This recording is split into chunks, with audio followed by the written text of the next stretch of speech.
nous voici devant une des plus belles et des plus efficaces couvertures des aventures de Tintin. La simplicité relative de l'œuvre met en avant le style caractéristique d'Hergé et sa capacité à construire une image efficace. Le titre est la porte d'entrée du visuel. Dominant la composition, il se détache d'un fond rouge en aplat. Le Lotus bleu est le 5e album de la série. Le support d'une lanterne vient couper le texte, cela donne un premier sens de lecture. Celle-ci se détache nettement de la composition. Le dragon est l'élément qui façonnera la lecture de l'image entière. Il est l'élément principal et balade le regard de gauche à droite et de bas en haut. En suivant ces courbes, nous arrivons sur le héros de l'histoire, Tintin, accompagné de son chien Milou. Ils sont cachés dans un grand vase. Sa forme et sa couleur claire répondent à la lanterne. Ces deux éléments encerclent le dragon et se répondent. Le visage du dragon, positionné en bas, a deux fonctions majeures. La première est de mettre en avant la présence de Tintin et la seconde est de bloquer le sens de lecture sur cette partie de la composition. En effet, avec un dragon inversé, tête vers le haut, le regard s'éloigne du héros et se dirige vers la lanterne. Cette illustration n'est pas la version d'origine. Celle-ci date de 1942, elle fut créée pour le premier tirage couleur du Lotus bleu. La première édition est sortie en 1936 chez Casterman. Le titre original est Les aventures de Tintin, reporter en Extrême-Orient. Prépublié en noir et blanc, du 9 août 1934 au 17 octobre 1935, dans les pages du Petit 20e.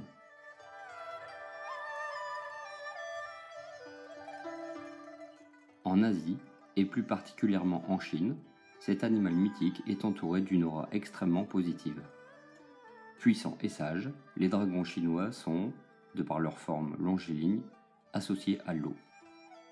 Dans les croyances populaires chinoises, le dragon est donc la divinité des phénomènes aquatiques, chutes d'eau, rivières et mers, et détermine les sécheresses ou les inondations. Ils ont même parfois la réputation de maîtriser le climat, en particulier la pluie, et peuvent posséder de nombreux pouvoirs surnaturels.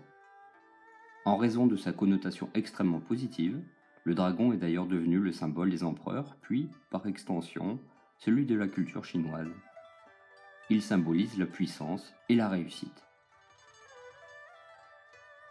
Une troisième version existe, c'est la vision initiale d'Hergé. Ce dernier a dû retravailler le projet pour nécessité économique.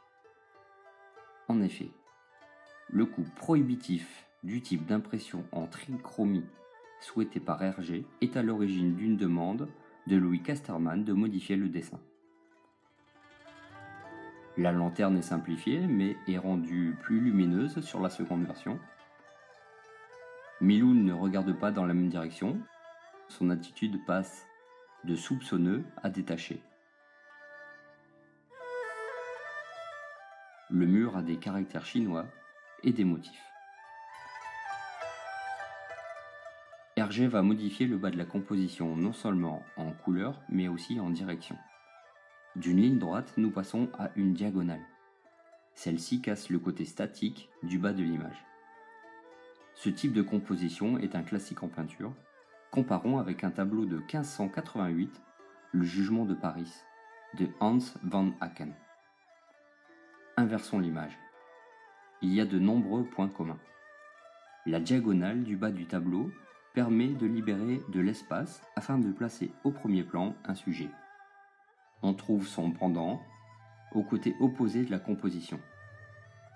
La différence de plan permet à l'artiste de moduler la lumière, permettant ainsi de faire ressortir un personnage plus clair ou plus sombre.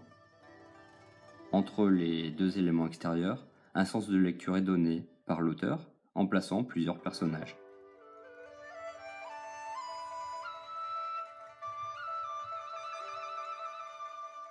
Du thé, de la soie et de la porcelaine contre de l'argent métal. Voilà ce qui était la norme du commerce entre le continent européen et la Chine. Pour cela, les autorités chinoises limitent le commerce extérieur au seul port de Canton et le contrôlent en imposant de lourdes taxes sur les produits importés. Pour les pays occidentaux, cela se solde par une balance commerciale fortement déficitaire. Depuis la fin du XVIIe siècle, 28 000 tonnes d'argent sont passées du continent européen en Chine. Dès lors, le Royaume-Uni va remédier à cette situation en introduisant massivement sur le sol chinois de l'opium, un produit dérivé du pavot cultivé en Inde alors sous contrôle britannique. L'usage de cette drogue mène à une forte dépendance, poussant les consommateurs à une demande forte et régulière. L'opium se répand rapidement à travers la société chinoise. Les fumeries d'opium se multiplient.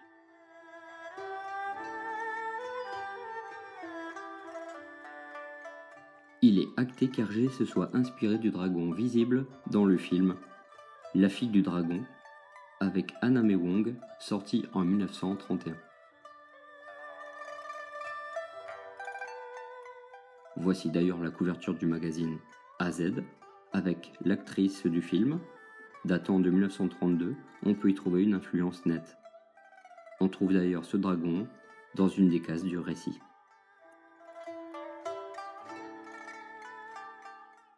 Hergé s'est inspiré d'un vase existant. Voici un exemple de vase du XVIIIe siècle de la dynastie Qing. En l'incrustant dans le dessin, nous constatons une bonne intégration.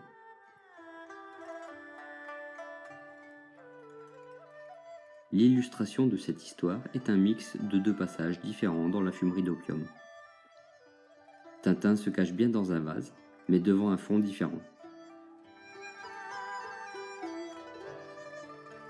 Quant au dragon, nous le trouvons bien dans l'histoire, mais dans une autre pièce.